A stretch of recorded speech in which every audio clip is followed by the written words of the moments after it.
오늘 5월의 마지막 수요일 저녁 이곳에 오신 우리 모든 성도님들 가운데 하나님 주시는 은혜와 평강이 함께 하시를 바랍니다. 저녁에 교회 오는 길이 너무 행복하셨죠? 이렇게 아름다운 날씨가 언제 또 있을까 싶을 만큼 너무도 행복한 걸음이었을 줄 믿습니다. 사도 바울이 이 로마를 향한 선교의 계획을 가지고 있었습니다. 그 당시 로마는 세계 최고의 나라 제국이었고, 바울은 그 로마에 가서 자신이 황제에게 또한 그 최대의 도시인 로마에서 복음을 전해야 되겠다라는 하나님으로부터 그 사명을 받았기 때문입니다. 그렇다면 로마가 우리가 다 알다시피 영원한 제국으로, 대제국으로 불렸었던 이유가 있었는데요. 그 큰 이유 중에 하나는 무엇일까요? 그것은 바로 모든 길은 로마로 통한다라는 격언처럼 로마 제국에 놀랄 만한 도로, 교통망이 로마를 세계 최고의 제국이 되게 했습니다. 로마와 로마의 길은 떼어놓을 수 없고, 그 길을 통해 군사가, 물자가, 문화가 소통되었습니다. 지금은 2000년이 지나 비록 그 자취가 온전히 다 남아있지는 않지만 현재도 항공고고학에 의해서 그 로마 제국의 그 도로가 흔적이 남아있고 살펴볼 수가 있습니다. 오랫동안 사용하지 않았지만 주위의 지면과 다른 높이, 토양에 포함된 수분의 차이, 포장된 옛길 때문에 식물이 뿌리를 내리지 못하는 점 등 항공사진을 통해 이것을 지금도 볼 수 있다라는 겁니다. 이 도로망이 세계사상 보기 드물게 긴 세월에 걸쳐 전무후무한 제국을 만들어낸 것입니다. 로마로 가는 길은 그 당시 세계를 연결하는 중요한 통로로 쓰였습니다. 마차가 갔던 그 길은 로마로 연결되어 있었습니다. 그들의 제국은 로마로, 유럽과 아시아로, 아프리카로 연결하는 중요한 통로였습니다. 사실 로마서를 쓴 바울은 그 로마로, 유럽으로 향하는 마음이 처음에는 있지 않았습니다. 그런데 2차 전도 여행 중 성령께서 보여주신 환상을 통해 바울은 아시아로 가는 길을 접고 이제 유럽으로 방향을 틀게 되었습니다. 그리고 처음으로 유럽 대륙에 복음을 선포하기 시작했는데요. 유럽의 첫 번째 성, 항구 도시인 네아폴리를 거쳐 빌립보라는 성에 도착했습니다. 그곳에서 하나님께서 예비하신 루디아와 그의 가족들이 예수님을 믿게 되었습니다. 또한 바울은 그곳에서 선교팀을 귀찮게 하는 귀신을 쫓아냈다가 그 귀신 들린 여종의 주인으로부터 고소를 당해 억울하게 감옥에 갇히기도 했습니다. 그러나 바울과 시라는 그곳에서 찬양과 기도를 통해 착고가 풀리고 옥문이 열리는 기적도 경험하고 그 간수장과 그 가족들이 예수를 믿고 하나님의 나라가 임하는 놀라운 구원의 역사도 맛보게 되었습니다. 그렇게 하여 빌립보 교회가 세워졌습니다. 구 데살로니가와 베레아에도 교회가 세워졌고 유럽 복음화가 시작되어 유럽에 2000년 동안 기독교의 중심이 되었고 선교를 주도하는 대륙으로 쓰임 받게 되었습니다. 저는 지난 1월 교회에서 감사에 보내주셔서 그리스 튀르키예 성지 수련에 갈 수 있게 되었는데요.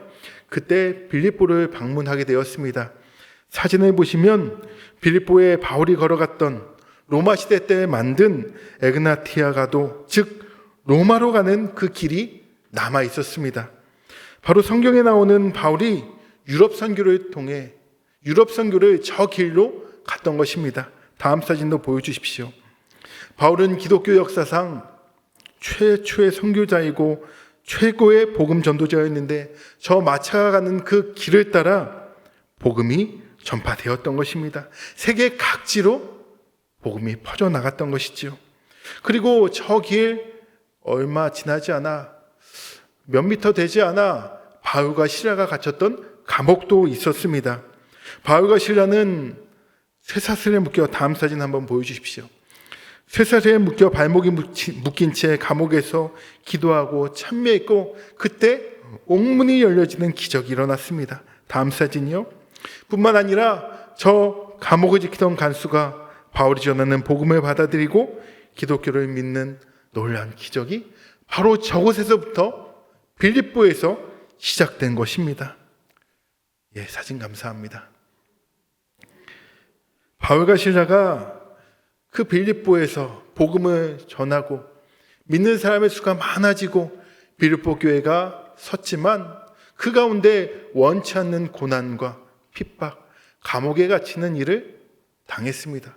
사실 바울은 로마 시민권자로서 매를 맞지 않아도 되고 감옥에 갇히지 않아도 되는 사람이었지만 바울은 복음을 위해 그것을 내려놓고 묵묵히 하나님이 원하시는 것은 무엇일까라고 기도하며 핍박과 고난과 감옥의 삶을 견뎌냈습니다. 바로 이것이 오늘 우리에게도 큰 교훈을 주고 있습니다.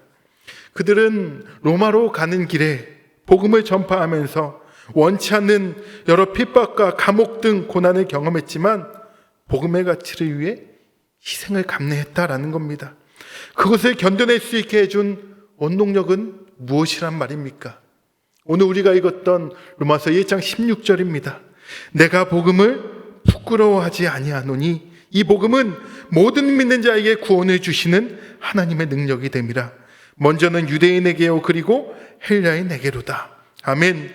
바울이 부끄러워하지 않았던 바로 그 복음, 모든 믿는 자에게 구원을 주시는 하나님의 능력이 되는 그 복음 안에서는 세리도 사람 대접받고 백정도 몸을 파는 여인도 모두 사람 대접받고 구원받을 수 있으며, 예전에는 약속 외의 인물이었던 헬라인을 비롯한 이방인들도 복음만 받아들인다면 구원을 얻게 됩니다.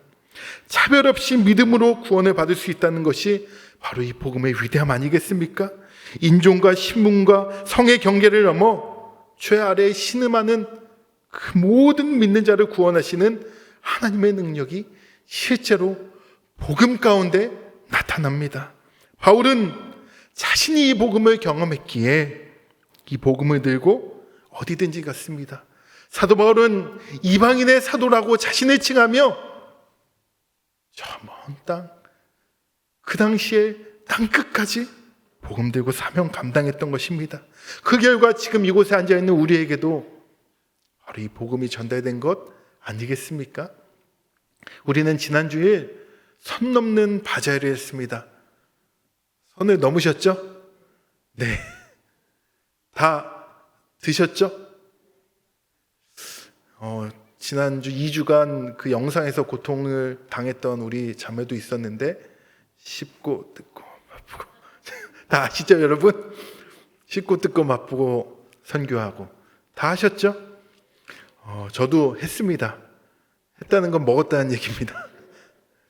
우리는 그것을 통해 올여름 국내, 해외 단기 선교 가는 청년, 장년, 우리 성도들이 선교에 모두 동참하게 되었습니다. 우리가 이번 여름에 하는 선교 활동은 바울이 로마로 가는 길처럼 세계의 다양한 문화와 상호작용하며 하나님의 사랑과 은혜를 전파할 수 있는 소중한 기회가 됩니다. 예를 들어 보겠습니다.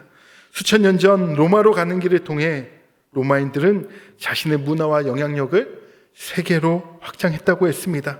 마차가 지나가는 길마다 로마의 문화가 퍼져나갔습니다. 그런데 바울이 바로 그 마차에 복음을 실은 겁니다. 그래서 그 복음이 머물러 있는 것이 아니라 그 로마로 가는 그 길을 따라 세계로 확장되었다라는 것이지요. 우리도 마찬가지입니다. 마차가 흐르는 길처럼 우리의 삶과 문화를 통해 이 복음을 전파할 수 있습니다. 바울에 비한다면 비록 우리의 선교는 너무도 짧은 시간입니다.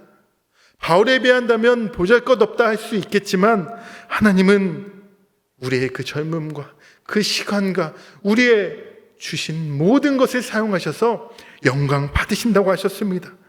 그런데 아시다시피 선교의 길이 마냥 쉬운 길이 아닙니다. 선 넘는 바자에 준비하는 모습을 제가 봤는데요. 정말 고생을 많이 하셨어요. 그거 준비한다고 선교 가시는 분들이 얼마나 애를 많이 쓰셨는지 직접 눈으로 보았습니다. 준비뿐인가요? 실제 선교 가서도 얼마나 고생을 합니까? 애를 쓰십니까? 앞서 바울과 실라는 로마로 가는 길에 다양한 상황에 직면했습니다. 루디아라는 좋은 사람도 만났습니다. 그러나 원치 않는 고난과 핍박도 당했습니다. 처음에는 예수 그리스도의 복음을 전하려는 열망으로 선교 여행을 시작했지만 원치 않는 감옥에도 갇히고 핍박도 받았습니다. 우리라고 다를 수 있겠습니까? 단기 선교를 위해 기도하며 준비하며 하나님께서 나에게 주신 그 소명 따라 올여름 나의 물질을 드리고 시간을 드리고 에너지를 써서 하나님 헌신할게요 라고 선한 마음으로 시작하지만 그 가운데 여러 어려움이 찾아올 것입니다. 공동체 간의 갈등, 갑작스러운 상황 변화, 음식에 대한 부정응 등등 선교를 나가는 우리의 삶에 어려움이 찾아옵니다. 선교뿐만 아니라 그리스도인으로서 믿음을 지키며 살아가는 우리의 삶에 어려움은 찾아옵니다. 반드시 어려움은 찾아옵니다. 가족 간에, 또한 우리의 건강의 문제, 경제적 어려움 등등 다양한 문제가 신앙의 길에 찾아옵니다. 우리를 시험합니다. 하지만 확신하는 것은 바울과 실라가 하나님을 의지했을 때 놀라운 하나님의 인도하심과 그 믿음이 확장되었던 것처럼, 구원의 역사가 나타났던 것처럼 우리 또한 하나님의 도우심을 입어 그 어려움들을 능히 이겨낼 것이라 확신합니다. 할렐루야. 나에게, 우리 공동체에 어려움이 찾아왔을 때 그럼 우리는 먼저 무엇을 해야 할까요? 오늘 우리가 읽었던 그 말씀처럼 복음을 부끄러워하지 아니하노니 이 복음은 모든 믿는 자에게 주시는 하나님의 능력이 됨이라. 그렇습니다. 복음을 부끄러워하지 않겠습니다. 하나님의 능력인 이 복음을 나는 끝까지 전달하겠습니다라는 말씀에 대한 확신을 다시 한번 받아야 할 것입니다. 또한 예수 그리스도께서 나의 죄와 나의 허물과 나의 약점을 다 짊어지시고 십자가에 달려 대신 죽으신 놀라운 구원의 사건을 떠올려 봅시다. 내가 무엇이 간데 나를 위해 그 은혜를 베풀어 주셨습니까? 내가 그 주님을 향해 무엇을 할 수 있겠습니까? 지금 나에게 찾아오는 이 어려움과 고난과 핍박이 주님께 비할 바 있겠습니까? 라며 예수님을 먼저 떠올리는 겁니다. 또한 우리 주변에 나보다 더 어렵고 힘든 공동체의 그 지체들을 먼저 사랑과 배려로 품어줄 수 있어야 되겠습니다. 나보다 더 어려움 겪고 있는 이가 있습니다. 얼마나 힘들까 어려울까. 우리는 먼저 우리 안에 예수 안에 하나됨을 이룰 수 있어야 할 것입니다. 그것이 예수님이 말씀하신 것처럼 너희가 하나가 되면 이로써 많은 사람이 예수를 믿을 수 있게 될 것이다 라고 말씀하신 것을 기억해야 될 것입니다. 저는 또한 마지막으로 우리에게 찾아오는 어려움들이, 핍박이, 원치 않는 그러한 일들이 앞으로 우리의 삶에 놀라운 변화를 일으키는 자양분이 될 것이라 믿습니다. 어떤 어려움이 찾아오든 우리는 하나님의 도우심을 받아 그것을 극복할 것이기 때문입니다. 이는 우리의 믿음을 더욱 강화시키고 하나님과의 관계가 더 친밀하게 될 수 있는 놀라운 영적 자양분이 되는 겁니다. 현재는 힘들지만 그 고난을 내가 어떻게 이겨낼지 지금은 모르겠지만 하나님을 믿으며 기도하며 나갈 때 1년 전에 있었던 그 어려움과 고난을 내가 어떻게 극복했더라? 그 건강의 문제를 하나님이 어떻게 회복시켜 주셨더라? 우리는 조금 시간이 지나 그것을 간증하며 하나님께 영광 올려드리는 놀라운 믿음의 거장으로 성장할 것입니다. 이와 같은 신앙과 용기를 가지고 살아가는 우리 성도 여러분, 또한 단기 선교를 준비하고 있는 우리 청년, 장년 여러분, 먼저 기도하고 축복합니다. 오늘날에도 대한민국의 수많은 교회와 수많은 성도들이 이 여름 단기 선교를 준비하고 기도로 하나님 앞에 매달리고 있습니다. 또한 매일매일의 삶을 기도하며 선교하는 마음으로 하루하루를 복음 전파의 심정으로 살아가고 있는 성도님들이 있습니다. 복음을 부끄러워하지 아니하노니, 이 복음을 부끄러워하지 않는 우리의 성도들, 여러분들을 통해 이 복음은 이 땅과 세계 열방을 향해 퍼져나갈 줄 믿습니다. 올여름 보내든지 가든지 기도하든지 어떠한 형태로든지 선교에 참여하는 우리 신촌의 모든 성도님들 되시기를 주의 이름으로 축원합니다.